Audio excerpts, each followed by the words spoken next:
generales, digamos, a pesar de que yo trabaje algunos textos formales, pero después el corazón, si uno quiere, está puesto en las clases prácticas, por eso es importante que ustedes vayan semanalmente a esas instancias.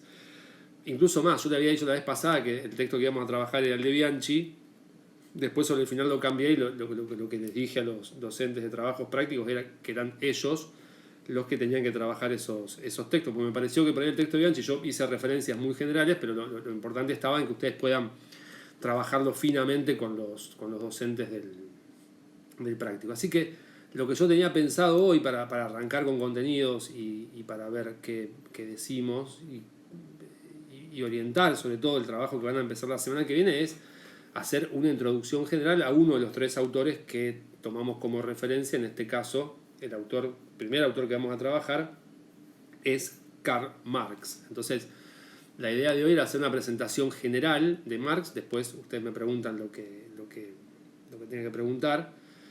Es un autor, yo les dije, creo que en la primera vez que nos vimos, es un autor que tiene alguna complejidad. Es un autor que si no lo habían trabajado nunca previamente o no tienen ninguna lectura, tiene algún nivel de conflicto, sobre todo para poder entender, pero yo creo que se resuelve cuando uno puede entender cuál es el contexto de emergencia de la teoría, digamos, sobre qué trabaja, quién critica, dónde se para, cuál es la propuesta. En ese sentido, uno tiene que presentar a Marx, digo, para cualquier persona, digamos, que trabaje este autor, es complejo porque la teoría es tan extensa, digamos, Marx produce teoría durante mucho tiempo en su vida, y después de su fecha de vencimiento, digamos, también hay publicaciones que son difundidas, incluso hay publicaciones que toman otra intensidad una vez que ya se establecen formas de gobierno ligadas al pensamiento marxista, como el caso de la Unión Soviética, o el caso de Cuba, o de China, o del sudeste asiático y lo demás, que son formas de gobierno, digamos, que están ligadas a los principios que Marx propone como principios de organización social. Entonces es un autor que vos decís, bueno, ¿por dónde podemos arrancar? Entonces, capaz yo siempre cuento algunas situaciones de la vida personal de los autores, porque es muy interesante la vida de los tipos. Siempre, creo yo, la vida de los autores tiene un correlato en la vida doméstica de lo que los tipos imprimen en los términos de su propia literatura o su escritura, digamos, o su formulación filosófica, como el caso de Marx.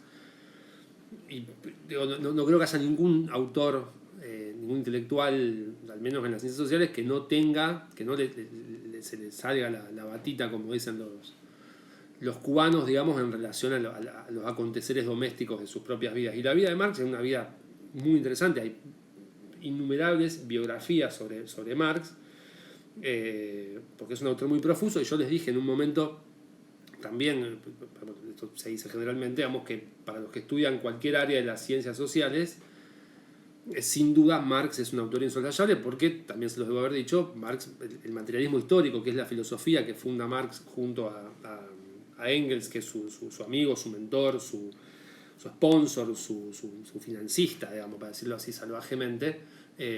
Esa perspectiva filosófica que se llama materialismo histórico, vamos, cambia efectivamente el modo en los cuales la vida, al menos la vida intelectual, digamos, la vida reflexiva, considera el mundo. Digamos, es un autor muy importante, muy profundo, muy extensa su teoría, con la cual también, cuando nosotros armamos el programa, fragmentar los textos de Marx es un problemón, digamos. O sea, ¿qué das vos de Marx? Digamos, hay textos que son obvios de dar, como es el caso del Trabajo alienado, el prefacio de Contribución a la crítica a la economía política, y también nos pareció pertinente en su momento trabajar un texto que es una conferencia de Marx, que después se sistematiza de otro modo, que se llama Trabajo, Asalariado y Capital. Este último texto, esta última conferencia, este último trabajo nos va a llevar capaz un par de clases más largas.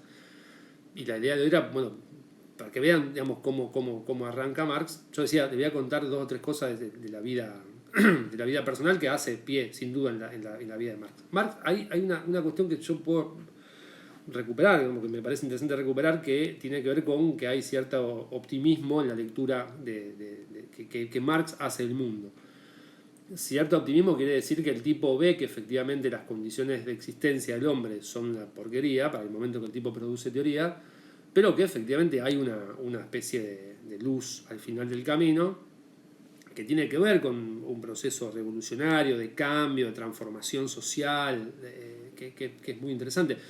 Incluso la filosofía marxista tiene como premisa, esto aparece en textos, en la letra de Marx, incluso Marx está enterrado en Londres, y en la tumba de Marx, digamos, hay una leyenda que dice, que es un aforismo de Marx, que dice los filósofos se han preocupado siempre por pensar al mundo, cuando en realidad lo que se trata es de transformarlo. Y creo que ese es el espíritu efectivamente del materialismo histórico. Una idea, por eso decía un hombre optimista, una idea de que efectivamente el mundo es transformable.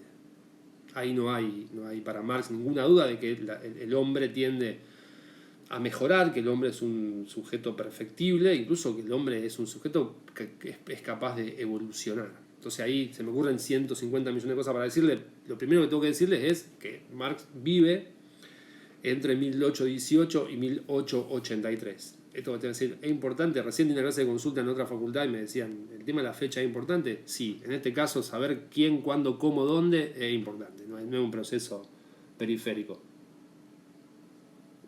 Entonces el tipo nace en un sector de lo que después es lo que uno conoce ahora como Alemania, y muere, como les decía antes, en Inglaterra. Es decir, que es una forma común de morir en los intelectuales de ese momento, sobre todo tipos como Marx, donde hay una apuesta teórica y filosófica que es muy fuerte y que eso genera incomodidad. La teoría marxista, la teoría marxiana, así se denomina la teoría que sale de la letra de Marx, es una teoría, una filosofía incómoda, sobre todo para el orden imperante en el momento que Marx produce teoría. Lo que genera que Marx vaya, digamos, derivando en exilios sistemáticos, digamos, por un montón de países. Digamos, Marx habita casi todos los países que ustedes conocen de Europa. Digamos, Marx vive en algún momento en esos lugares porque lo están corriendo de todos lados. Y finalmente encuentra, digamos, algún tipo de posibilidad de libertad en Inglaterra, donde el tipo se muere en 1883, 2 años después que se muere su mujer, con una vida completamente intensa la de Marx. Tiene hijas que se mueren, que se suicidan, digamos, tiene hijos naturales, tiene exilios, tiene persecuciones, digamos, pero también tiene, paralelamente a eso, una posibilidad de producción filosófica que es increíble, digamos. Tradicionalmente a veces se divide, yo creo que les comenté esto, el contenido, digamos, filosófico de Marx entre las ideas del Marx más joven. Marx empieza a producir teoría, en todo caso los textos que uno primero conoce sobre Marx son de la década del 40, digamos, del siglo XIX. Cuando Marx tenía 20 años, 25, 23, 22 años. Donde empieza a trabajar en algunas cuestiones justamente con este compañero de su vida, digamos, con su amigo, digamos, que es Friedrich Engels, que lo acompaña efectivamente hasta el momento de la muerte de Marx. Incluso Engels muere un tiempo notoriamente más tardío que Marx, digamos, y es el que se encarga de establecer los textos de Marx, digamos, determinar algunas cuestiones que estaban incompletas en la vida de Marx. Y no quiere decir que Engels sea Engels porque era amigo de Marx. Engels también tiene una producción teórica paralela, digamos, a lo que produce con Marx, que hay textos que son de ambos, pero son una especie de dupla fundante de este movimiento filosófico que viene de un clima de época. Piensen que Marx estudia inicialmente filosofía, estudia derecho también, digamos, estudia historia y después estudia también economía, digamos. O sea, son disciplinas científicas o áreas de las ciencias sociales, digamos, que son comunes a todos los clásicos en sociología. Digo, en el caso de Durkheim también estudia derecho, estudia historia y economía en menor medida, y Weber también, sobre todo Weber, digamos, estudia derecho y también estudia historia. Digo, el materialismo histórico también es una escuela historiográfica, digamos. Hay un modo de leer la historia que es propio justamente de la raigambre marxista, que esto, yo les decía recién, hay una especie de clima de época en el momento que Marx estudia filosofía en la universidad, digamos, y entonces ahí hay cierta identidad con un filósofo alemán que es como una especie de monopolio del sentido filosófico de la Alemania de mitad del siglo XIX, que es Wilhelm Hegel, donde hay hay una reformulación, digamos, metodológica, teórica, digamos, de llevar o de desplazar a un registro de pensamiento materialista algunas ideas que Hegel había propuesto en el plano de las ideas, digamos. Si hay un idealismo hegeliano, en Marx hay efectivamente un materialismo que es propio de la raigambre marxista y también la propuesta de Engels, que se van corriendo, digamos, hacia un modo de reflexión que tiene como herencia la filosofía hegeliana, pero después que hay una separación muy fuerte, digamos, respecto de ciertos principios. Que también eso es otro dato. Yo le decía recién que se me ocurren un montón de cosas.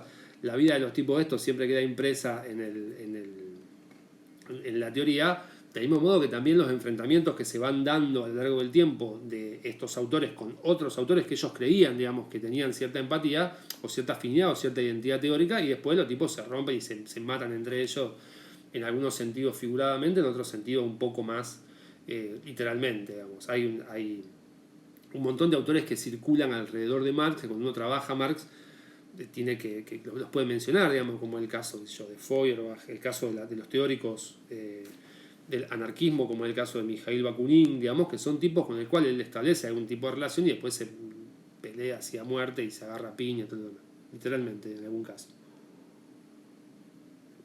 Un tipo que, por lo que cuentan las biografías, es un hombre con un carácter muy fuerte, digamos, un tipo complejo, que también tiene durante su periodo vital. Marx acompaña la producción filosófica con un fuerte compromiso militante, digamos. Militante en el sentido de que él apuesta que efectivamente la clase obrera emergente del capitalismo europeo del siglo XIX va a ser la clase que va a transformar el mundo. Esto van a ver que después hay distintas versiones del marxismo donde la pregunta acerca de quién va a ejecutar el cambio se va modificando, digamos. Lo que Marx sostiene teóricamente, inicialmente, es que efectivamente en el capitalismo los tipos que van a destruir ese sistema para llegar a un sistema digamos, donde lo colectivo sea lo primordial, esos agentes de cambio son los obreros que conforman lo que se llama la clase obrera, digamos, o lo que también se denomina proletariado. En contra del orden burgués, que es el orden que impera en el capitalismo, digamos. Entonces acá uno ya puede retomar cosas que habíamos hablado la semana pasada respecto de que en el capitalismo hay dos clases, la clase burguesa o la clase capitalista, que es propietaria de los medios de producción, los dueños de las fábricas básicamente, y después hay toda otra clase, una clase distinta, una clase desposeída de cualquier medio de producción, de cualquier forma autónoma de producción, que tiene necesariamente que vender esa fuerza de trabajo, digamos. Y entonces lo que Marx trata de explicar es que hay todo un relato, digamos, ligado a la economía liberal o la economía burguesa que en realidad es falso, es mentiroso, es engañoso, y la realidad incluso se vuelve como una especie así de engaño encubierto por un sistema de explotación. Te vas a decir, pero ¿cómo es esto? Pues efectivamente, en el capitalismo, digamos, como dijimos la vez pasada, es un sistema donde efectivamente el hombre logra emanciparse del antiguo régimen, del orden feudal, y tiene una serie de ventajas en relación a lo que eran los hombres que habitaban, digamos, en la historia, los individuos históricos que conforman el orden feudal. Esto quiere decir, en el orden feudal lo que ocurre es que hay tipos que tienen que pueden o deben necesariamente para subsistir trabajar la tierra y le rinden un tributo a el tipo que les cede esa tierra, una especie de impuesto. Impuesto, el nombre no es correcto, digamos. La idea es tributo, porque el impuesto tiene otra connotación ligada a las órbitas estatales, que es propio de los estados modernos, digamos. Entonces, en ese tributo los tipos tenían, bueno, no existían como ciudadanos, no tenían capacidad de decisión, de participación, ni mucho menos. Una serie de transformaciones, la Revolución Industrial y sobre todo la Revolución Francesa, marcan la caída del orden feudal y la emergencia de este nuevo orden burgués, donde los tipos que eran campesinos, los tipos que eran siervos y lo demás, se reciclan, para decirlo salvajemente. Esto dicho así es una salvajada, pero ustedes entiendan que la modificación de la estructura social que se da del feudalismo al capitalismo lo que hace es hacer aparecer en el capitalismo a los tipos que son propietarios de los medios de producción, que antes no tenían nada, que no existían como clase dominante, y esta nueva clase que emerge, que es el proletariado, o los trabajadores, o los obreros, que buscan trabajo en las fábricas. Por eso hay una especie de, lo que yo decía la vez pasada, lo que produce la Revolución Francesa es visibilizar o hacer visible, digamos, una idea que es prototípicamente burguesa, en la cual el hombre ahora es un hombre libre, ahora es un hombre igual a los otros hombres, cosa que no sucedía en el antiguo régimen, y ahora es un hombre que apela a una idea prototípicamente francesa, digamos, que es la idea de fraternidad o de solidaridad, digamos, los hombres son solidarios entre sí. Ahora, esto uno tiene que entender que viene de la mano, la emergencia del capitalismo, viene de la mano de un marco teórico que se llama liberalismo, que, para hacerlo un pequeño paréntesis, ustedes van a pensar, entonces, si el marxismo es antiliberal. Sí, en muchos términos, muchas dimensiones, pero lo que hay que pensar también es que el liberalismo produce un cambio, que es tal vez el cambio más importante de la historia, que es la emergencia de un orden, como el orden burgués, digamos, y que entonces esa filosofía liberal a la cual Marx se opone punto a punto, es tal vez, yo lo digo en otros términos, aún siendo marxista, digamos, la filosofía liberal es tal vez la filosofía más importante de la historia del hombre en la modernidad, digamos, del hombre moderno, digamos, porque justamente lo que hace es reivindicar un tipo de subjetividad, un tipo de humanidad, digamos, que es completamente emancipatorio y liberador, digamos, por eso se llama liberalismo, digamos, porque justamente la idea de libertad es la que prima en ese momento. Y todos esos logros del liberalismo, ligados a la fraternidad, a la igualdad y a la libertad, digamos, son cosas que Marx dice, tampoco este verso hay que comprarlo entero, digamos, porque efectivamente la idea de libertad tiene que ver con lo que yo decía la vez pasada. Hay una especie de libertad formal donde vos podés efectivamente vender tu fuerza de trabajo a quien vos te parezca, digamos, pero efectivamente en las condiciones materiales de existencia no somos todos iguales. De hecho, hay una clase poseedora de los medios de producción, que es la clase más pequeña, si uno quiere, y la clase más extendida es aquella que depende justamente de ese orden prototípicamente burgués, que finalmente, dice Marx, más que finalmente, estructuralmente, también ejercen una forma de dominación que tal vez es mucho más solapada que la forma de dominación que existía en el momento del feudalismo o del esclavismo, porque en el caso del esclavismo, cuando uno ve el relato histórico, el amo sobre el esclavo tiene un poder absoluto y definitivo porque es propietario, digamos, del cuerpo y el alma, si existiese el alma, y el alma de esas personas. Del mismo modo que en el feudalismo el siervo de la gleba está a merced, en esos términos, digamos, del poder asimétrico que ostenta el señor feudal, la nobleza y la realeza. Y sobre todo el poder eclesiástico, digamos, que es el más fuerte difundido en Europa en ese momento, digamos, al menos en Francia, no en toda Europa. Entonces, esta idea de que el capitalismo como forma histórica de producción es completamente simpático, atractivo, libertario y progresista, para Marx es inicialmente un chamullo, para decirlo en estos términos, digamos. Hay una ideología que se encubre ahí atrás, digamos, que hace creer a todos los hombres, nos hace creer, porque eso no es que mermó en el tiempo, digamos. Todos nosotros todavía seguimos creyendo que somos personas libres, digamos, que podemos hacer lo que queremos y que como tenemos capacidad de decisión que se refleja en la posibilidad de emitir un voto cada 4 años en el caso de Argentina, o de confiar en el poder de un parlamento o de la realeza, lo que sea, para Marx eso es una situación de chamullo que lo que hace, ese aparato ideológico, es encubrir justamente un sistema de explotación en la cual una clase, la clase capitalista burguesa, oprime a otra clase que está desposeída de cualquier medio, que es la clase obrera. Ahora, así dicho, lo vamos a trabajar, que parece una cosa, y lo es, completamente general, hay que pensar cómo el tipo llega a pensar esto, digamos. O sea, cuál es la matriz filosófica de Marx, donde el tipo piensa que efectivamente la historia se escribe en base a la evolución de ciertas formas por las cuales el hombre subsiste. Entonces ahí tenemos que arrancar de algunos principios que son son propios del materialismo histórico, donde Marx explica cómo él concibe al hombre, lo que la vez pasada les decía acerca de lo que el tipo concibe como trabajo, lo que el tipo concibe como fuerza de trabajo, digamos, como materias primas, como fuerzas productivas, digamos, una serie de categorías que la vamos a empezar a trabajar hoy en términos generales y después en el práctico la semana que viene lo van a precisar. Hay una tesis de arranque, que yo la vez pasada la trabajé muy mínimamente, en la cual lo que entiende Marx, y que lo entienden varios autores contemporáneos a Marx y sobre todo posteriormente a Marx, una vez que Marx descubre esta, vamos a decir, como tipo descubre, sí. Ustedes van a ver que nosotros, no nosotros en la cátedra, sino muchos docentes, ustedes cuando lean van a ver que aparece esta idea de que hay ciertos descubrimientos, así, eso ya estaba ahí. Digamos, descubrir implica este acto así que genera asombro, pero que a su vez genera esa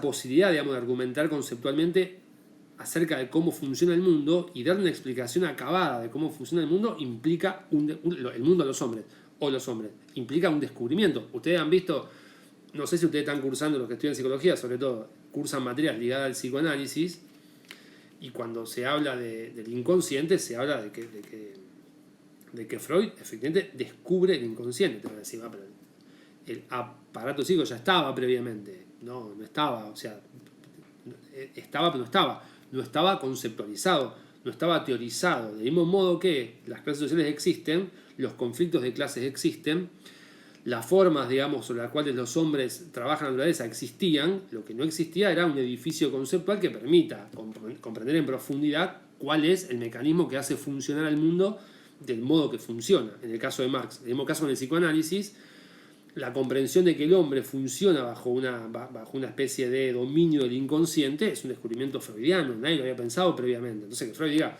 además de lo que plantean los filósofos clásicos, digamos, el mismo Marx, digamos, de que la conciencia es la que genera la situación de percepción del mundo, Freud dice, no, hay otra cosa además de la conciencia. ¿Por qué el hombre no obra mecánicamente? Porque hay otra cosa que hace funcionar al hombre y que es más fuerte justamente que la situación de la conciencia, que tiene que ver con el inconsciente. Entonces eso es un descubrimiento. También Marx entonces descubre algunas tesis que son también propias de la tradición ligada a los socialismos, digamos, que tiene que ver, por ejemplo, con que el hombre, también una tesis freudiana, el hombre es, ya te dije la vez pasada, un sujeto de necesidades.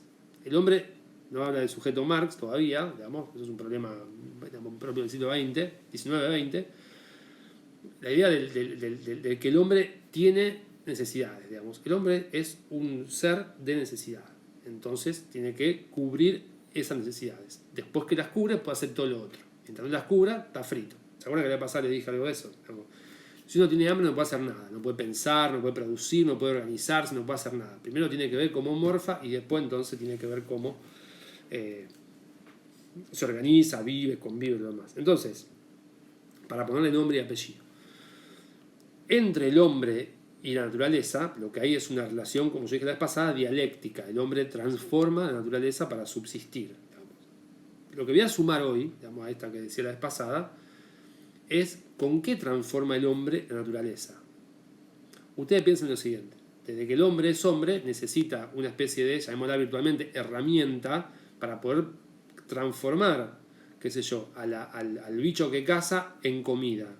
La lanza que lo usa para matar, el fuego que usa para cocinar. Ustedes saben que en los tipos que hacen historia primitiva, sobre todo la invención del fuego, la rueda y lo demás, conlleva una evolución así enorme del hombre.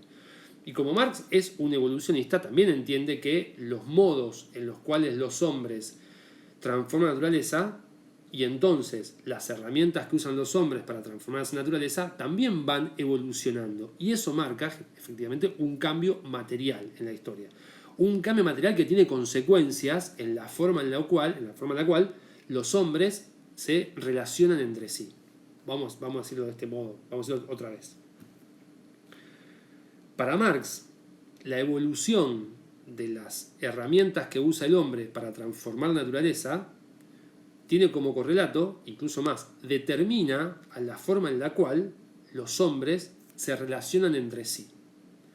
Y esto uno tiene que arrancar diciendo que para Marx los hombres naturalmente establecen entre sí relaciones. El hombre no es, contrariamente a lo que piensa el liberalismo clásico, digamos, el hombre no es un sujeto egoísta, no es un sujeto que quiera vivir solo. al contrario, el hombre está dotado de esa capacidad de ser social, digamos, de ser un ser social. Tal cual también lo formula esto Freud cuando trabaja la idea del instinto gregario, que es el instinto que lleva a que la gente viva en comunidad, ¿no? Por supuesto, hay una distancia entre la producción freudiana y la marxista. Yo, como les comenté recién, Marx muere en el 83, en el 19, y Freud muere en el 39 del siglo XX y nace en la década del 50 del siglo XIX. Digamos. Porque Freud tiene efectivamente una lectura de Marx y tiene una crítica formalizada del materialismo histórico, digamos, con la cual no acuerda por una cuestión de principio, pero lo dejamos para otro momento.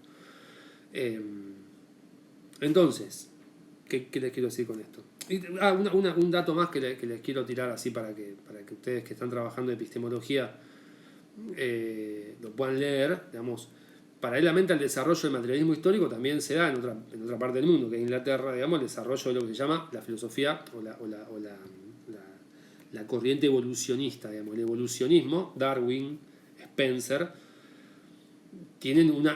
generan en las ciencias sociales una transformación que tiene casi el mismo rebote que tiene el marxismo, si no el mismo, digamos. O sea, la lógica evolucionista por la cual el hombre tiende a evolucionar, y entonces la tesis darwiniana de que el hombre viene de un ser inferior, digamos, que va evolucionando con el tiempo y lo demás, Marx queda fascinado con esa idea, completamente fascinado. Con la idea de esta de que el hombre evoluciona, digamos, porque ¿qué le permite a Marx pensar la historia en términos de evolución? El tipo dice, acá hay un señor que se llama Charles Darwin, que es mayor que Marx. Darwin, si yo no me equivoco, Darwin debe haber nacido en 1805, pónganle. Si no nació en 1905, le pego en el poste. Y tiene mucha difusión. Ya van a trabajar, Darwin no va a ser conmigo con quien lo trabajen, digamos. Pero cuando Marx lee Darwin, el tipo lo que dice, bueno, este hombre se ha dado cuenta de que efectivamente puede entender el hombre a partir de cuál es su origen histórico y su evolución histórica, que es lo mismo que Marx entiende como un carácter de necesidad para poder explicar filosóficamente la evolución material de la vida humana. Esto quiere decir, nosotros parados desde el hombre, en Darwin, podemos entender los seres inferiores en la historia. Marx, parado desde el capitalismo, puede entender las formas que preceden históricamente a el capitalismo. Por eso, del mismo modo que Darwin no puede explicar el hombre si no explica la evolución de las especies, Marx tampoco puede explicar el capitalismo. En todo caso, se vuelve un requisito para explicar el capitalismo contemporáneo explicarlo en su anclaje de determinismo histórico. ¿Se entiende? Para Marx hay una determinación por la cual las cosas son como son y no son de otro modo. Del mismo modo que para Darwin hay una razón por la cual el hombre es el hombre y no es de otro modo, porque no evoluciona de cualquier lado el hombre para Darwin. Tampoco las sociedades, para Marx, nacen de un repollo, digamos. No hay esa lógica de orden espontáneo en Marx no existe como tal, digamos. Existen otros autores, pero en Marx no es el caso. Para Marx hay una lógica de que la historia determina las formas en las cuales los hombres alcanzan el modo en los cuales subsisten y se organizan. Entonces, si el tipo está diciendo, el hombre va trabajando en la naturaleza, la va transformando con ciertas herramientas, con ciertos recursos materiales, Marx va a decir que el conjunto de esos elementos materiales, las herramientas, la propia fuerza que pone el hombre, el propio trabajo humano y las materias primas que extrae la naturaleza, Marx los va a denominar fuerzas productivas. Vamos a hacerlo más sencillo. Hay una categoría central en Marx, digamos, para poder explicar la forma en la cual los hombres van transformando el mundo y van evolucionando hasta llegar al capitalismo, que tiene que ver con cómo se desarrollan en la historia lo que Marx llama fuerzas productivas. Fuerzas productivas son entonces el conjunto de herramientas, materias primas y la potencia humana o la fuerza de trabajo del ser humano que hace que el hombre pueda transformar efectivamente el mundo usando esas herramientas y usando esa materia prima. Ahora, yo les decía antes también,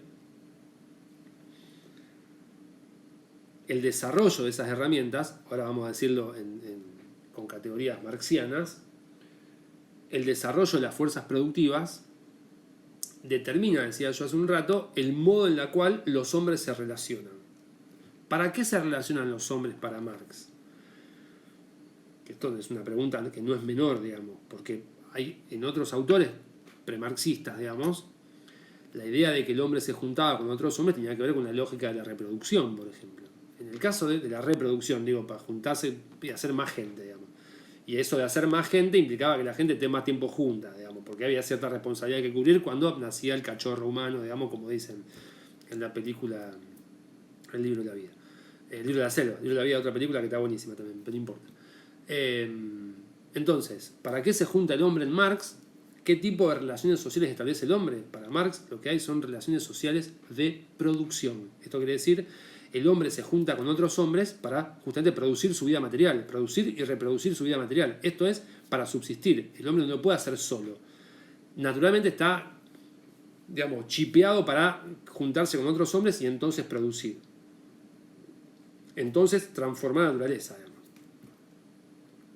Ahora, lo que dice Marx aquí, en esta, yo estoy tomando algunas referencias del texto que el famoso prefacio de Contribución a la Crítica de la Economía Política, que seguramente lo van a revisar en el teórico, en el práctico con otra profundidad, con otra idea. Yo le estoy tirando algunas puntas para que la lectura sea un poco más, no sé si más sencilla, digamos, pero sí para que vean de qué está hablando el tipo cuando está hablando de fuerzas productivas, de relaciones de producción. El tipo dice entonces, dice Marx, el desarrollo de las fuerzas productivas determina, SIC, así lo dice, determina las relaciones sociales de producción. ¿Qué quiere decir eso?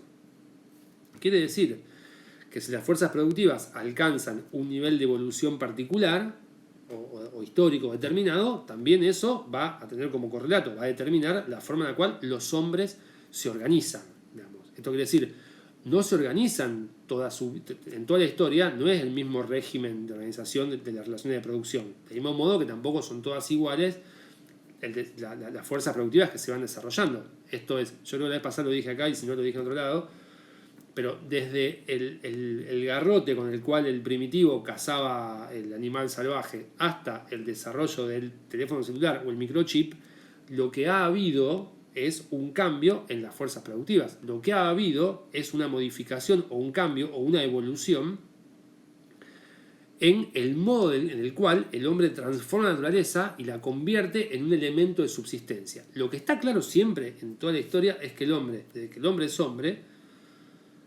ha tenido que acudir a la naturaleza para extraer los medios de vida, digamos, los medios de subsistencia. ¿Estamos de acuerdo? O sea, nosotros no conocemos otro lugar donde podemos sacar cosas para subsistir que no sea la naturaleza, excepto que descubramos, no sé, que en Marte crecen hamburguesas y entonces conquistemos Marte, nos llenemos de hamburguesas, hasta que nos va a pasar seguramente, como en la película Lluvia de Hamburguesa. Como se dan cuenta, mi capacidad cinéfila está muy acotada a las películas infantiles, que la voy a usar 150 veces, porque mi vida ha pasado en los últimos 15 años por ver películas infantiles con mis hijos.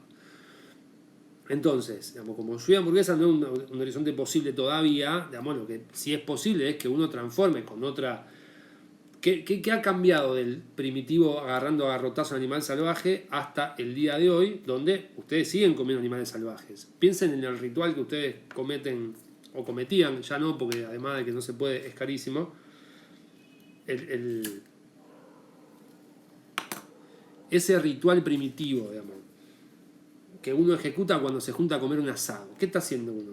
Está comiendo un animal muerto al fuego y la gente se para alrededor del asado y charla ahí, socializa. Entonces, ese ritual primitivo, ¿qué cambió entre el tipo que lo garroteaba al animal salvaje y lo ponía al fuego al lado del mar, digamos, sin luz ni nada, a lo que ustedes hacen ahora en el quincho de su amigo que tiene quincho, porque debe ser hijo de un padre burgués, entonces tiene el quincho y mientras escucha música en el equipo de música, ese tipo de cosas? ¿Qué cambió? Cambió el modo en el cual se procesa la naturaleza.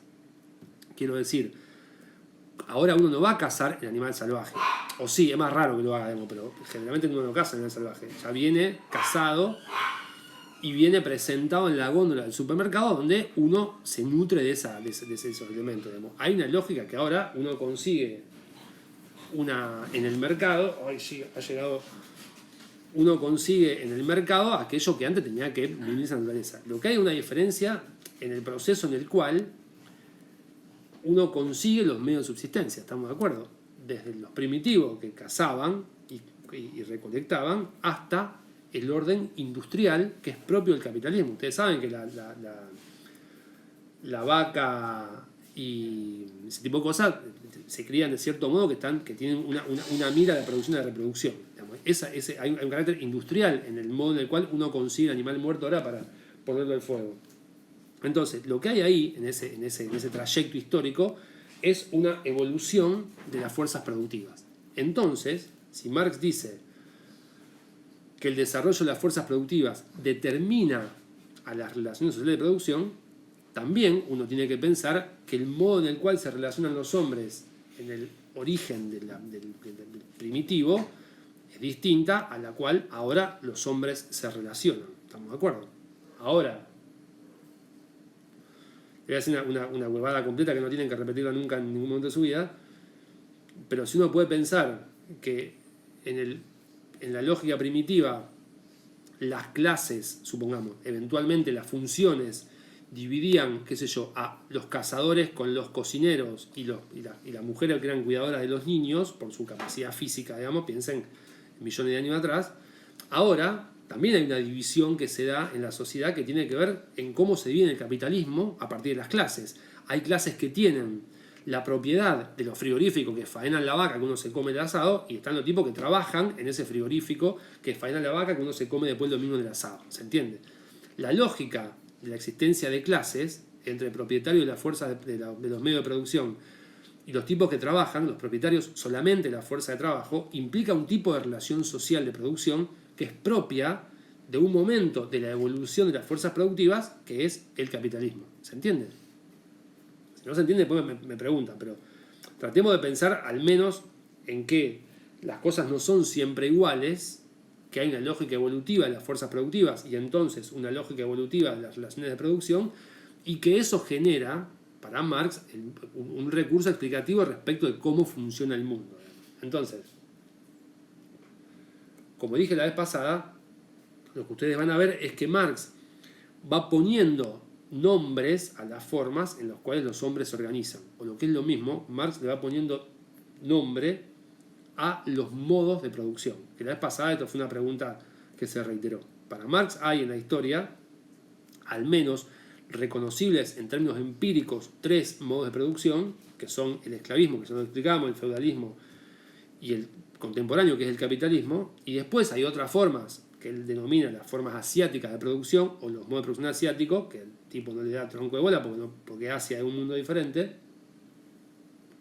e hipotéticamente aparece una forma de organización primitiva que Marx llama el comunismo primitivo, digamos, esta idea de que los hombres en el origen de los tiempos vivían en comunidad y todo aquello que cazaban o recolectaban se destinaba al uso común, por eso se llama comunismo primitivo, digamos, porque toda propiedad, que no existe como tal la idea de propiedad, digamos, porque no hay digamos, representación de la propiedad, todo aquello que se produce, se consume, es común a todos. Entonces, esta forma hipotética de producción, que se llama comunismo primitivo, digamos, es también otra de las formas históricas de producción. Pero cuando ustedes le preguntan, cuando Marx habla de modos históricos de producción, ¿de qué habla? Habla de esclavismo, feudalismo y capitalismo. Y entonces, va a decir Marx, cuando uno estudia los modos de producción, tiene que estudiar justamente el desarrollo de esas fuerzas productivas y entonces también la determinación que producen esas fuerzas productivas cuando establecen las relaciones sociales de producción. ¿Estamos de acuerdo? Acá hay 2 categorías centrales que ustedes tienen que retener, digamos, que vamos a usar sistemáticamente. Por un lado, esta idea de fuerzas productivas y por otro, la idea de relaciones sociales de producción. Ahora, para Marx, no es que el mundo se agota en la referencia material. No es que Marx desconoce la existencia de formas de representación o formas ideológicas en la historia, que existen, por supuesto que existen, digamos. Pues lo vamos a ir detallando así palmo a palmo. Lo que yo quiero que ustedes tengan como uso categorial, porque se trata de esto, digamos, cuando uno transmite un autor, como el caso de Marx, lo que transmite es con qué conceptos los tipos explican, digamos, la forma en la cual el mundo funciona. Entonces acá tenemos 2 categorías claves: fuerza productiva por un lado y relaciones sociales de producción. ese conjunto de fuerzas productivas que determinan las relaciones de producción, forman lo que Marx llama la estructura económica de la sociedad. Esta idea también es central. La categoría de estructura económica, o de estructura en general, la estructura para Marx siempre es económica, siempre es material. Económica va por el lado de esto, digamos, de leer en clave material la vida social. Entonces dice Marx, cuando uno trabaja los modos de producción, es más, si ustedes han leído el texto, el prefacio de Contribución a la Crítica de la Economía Política, Marx arranca diciendo, los hombres establecen a lo largo de su vida una serie de relaciones que son relaciones de producción. Entonces, esas relaciones están determinadas, dice Marx, por la evolución de las fuerzas productivas, o el desarrollo de las fuerzas productivas. Eso, dice Marx, conforma lo que yo voy a llamar la estructura económica de la sociedad. Que, dice Marx, y esto que quede recontra, que esté claro, la estructura económica es la base real sobre la que se asienta, o sobre la que emerge, lo que Marx llama la superestructura. Entonces, tenemos 4 categorías. En la estructura económica del modo de producción están las relaciones de producción y las fuerzas productivas, y después Marx habla de un elemento secundario que está determinado por la estructura, siempre en Marx es así, hay otros autores que después lo revierten, lo invierten. Esa estructura tiene sobre esa base real, digamos, hay una metáfora que se usa habitualmente que es bastante precaria, esta idea de que es una especie de edificio, digamos, los cimientos del edificio, los cimientos del modo de producción, que generalmente son invisibles. Ustedes fíjense cuando vieron la construcción de un edificio, seguramente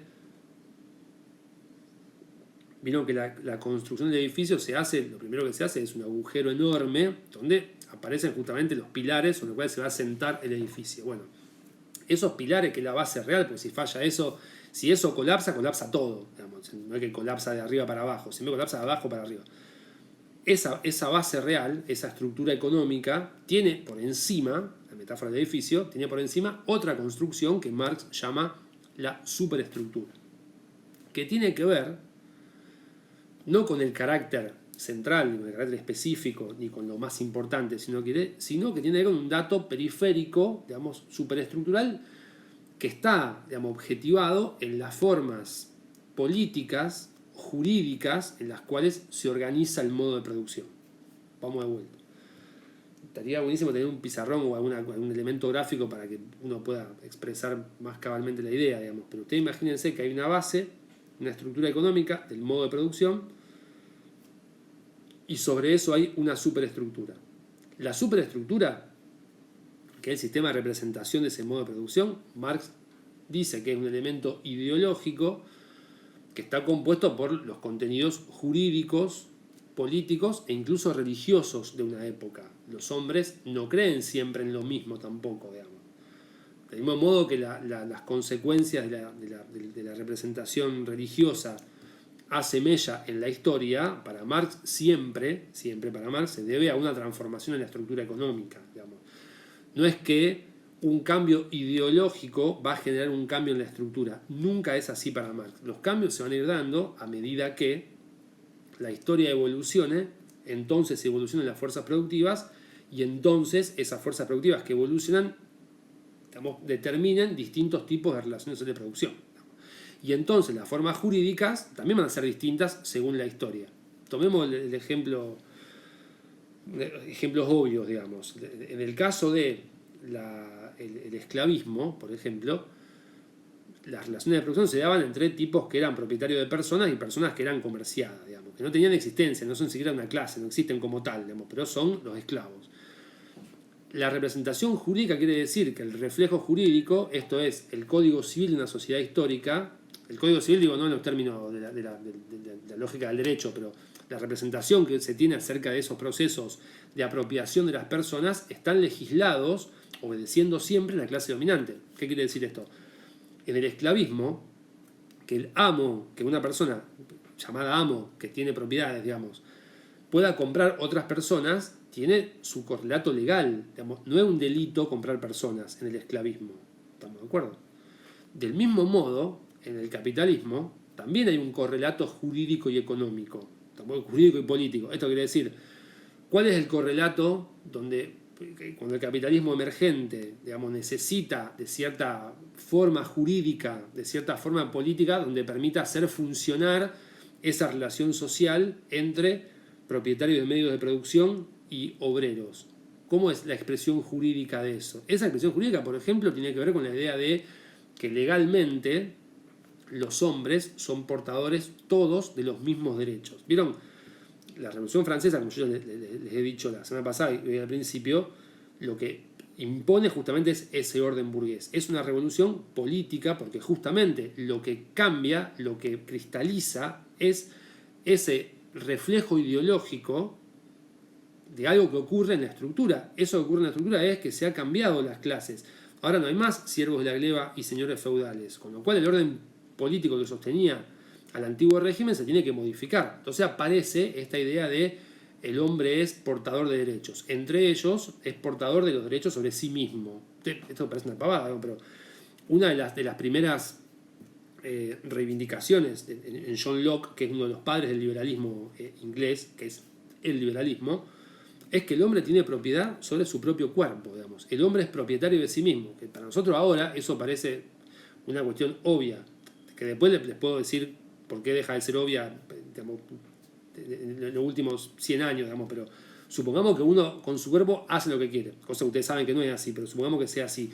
Esta idea de que el hombre puede hacer con su propio cuerpo lo que el hombre quiera, tiene una fuerte carga ideológica que se refleja jurídicamente en que el hombre es libre de vender su fuerza de trabajo, pero esto, en realidad, este sistema jurídico y político, es una ideología que acompaña al desarrollo material de una forma de dominación nueva, que es la forma de dominación económica que tienen los burgueses sobre los trabajadores o sobre el proletariado. ¿Entienden cómo funciona? ¿Qué quiero decir con esto? ¿Qué explica Marx con esto? La estructura económica, lo importante en la vida histórica y social y económica, es justamente ese piso en el cual aparecen las fuerzas productivas y las relaciones de producción. Y la superestructura no es ni más ni menos que el reflejo ideológico, jurídico y político que se da sobre esa fase de la evolución, que se da en el capitalismo. Por eso cuando uno dice la ideología de un modo de producción es la ideología de la clase dominante, lo que Marx está diciendo es que si hay unas formas de Estado, formas políticas o formas jurídicas que permiten que un hombre compre fuerza de trabajo por un tiempo determinado, como ocurre actualmente, es porque eso en realidad es el reflejo, es el correlato ideológico de una forma que encubre justamente un piso en el cual hay una clase que se apropia de la fuerza de trabajo de otra clase para obtener sus propias ganancias. Vamos a ver más adelante a eso. Pero ustedes entienden que en el capitalismo, cuando el obrero vende su fuerza de trabajo y recibe un salario, en esa relación lo que el tipo está percibiendo no es lo mismo, en términos proporcionales, a lo que recibe el capitalista. Vamos a decirlo de este modo, digamos.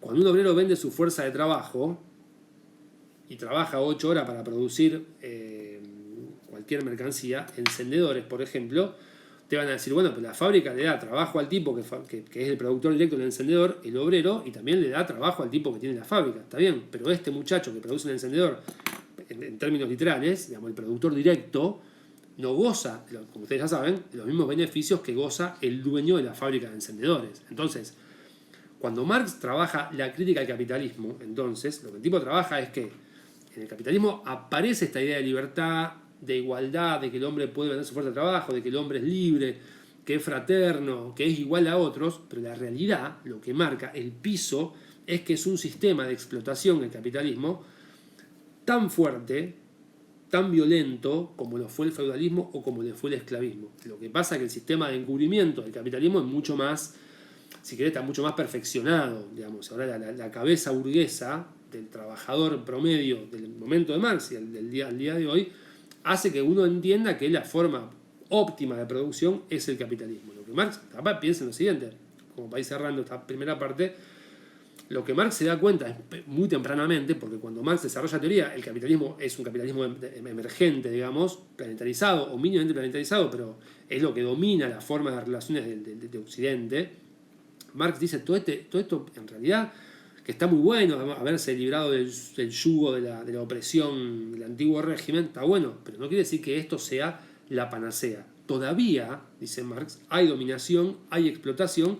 Y yo les decía en un principio, como Marx es un hombre muy optimista, cree que el capitalismo no es nada más y nada menos que una forma de transición a otro modo de producción, donde la relación entre los hombres es una relación que sí goce de libertad, que sí goce de principios, digamos, de pensamiento colectivo, y que no tire, digamos, que no arrastre a los hombres, porque el capitalismo hace eso, lo arrastra al hombre a un egoísmo absoluto, digamos. El hombre subsiste o trata de subsistir a costa de lo que sea. Digo, cuando uno va a buscar trabajo, no piensa en todo aquello, cuando uno tiene trabajo, por ejemplo, no piensa en toda aquella gente que está sin trabajo.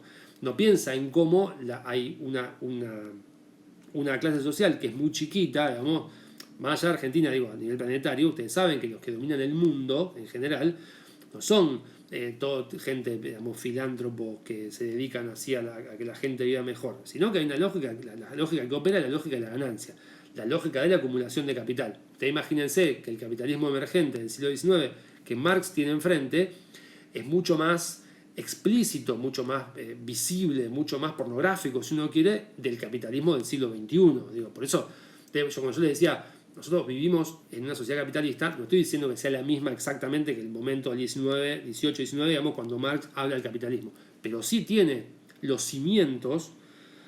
La forma de relación social sigue siendo exactamente la misma. Digamos, lo que hace la filosofía materialista histórica es, por un lado, hacer visible la opresión del capitalismo de una clase sobre la otra, pero a su vez lo que suma a esa instancia histórica es poder pensar que esta forma es la última forma donde hay clases antagónicas, clases que se llevan en contra una de la otra, que hay lucha de clases, digamos, para pasar a un tipo de sociedad que va a ser un tipo de sociedad que supere justamente las contingencias inhumanas que son propias del capitalismo. Por eso, cuando Marx trabaja sobre el capitalismo, cuando Marx hace la crítica del capitalismo, yo le decía esto, hay una producción filosófica, pero a su vez hay una militancia. Digo, Marx participa justamente de movimientos que unifican a las clases obreras europeas, digamos, y se va a Francia y se va a Bélgica, digamos, y trabaja en Inglaterra y lo demás, porque el tipo busca generar una identidad de clase que tome conciencia de que efectivamente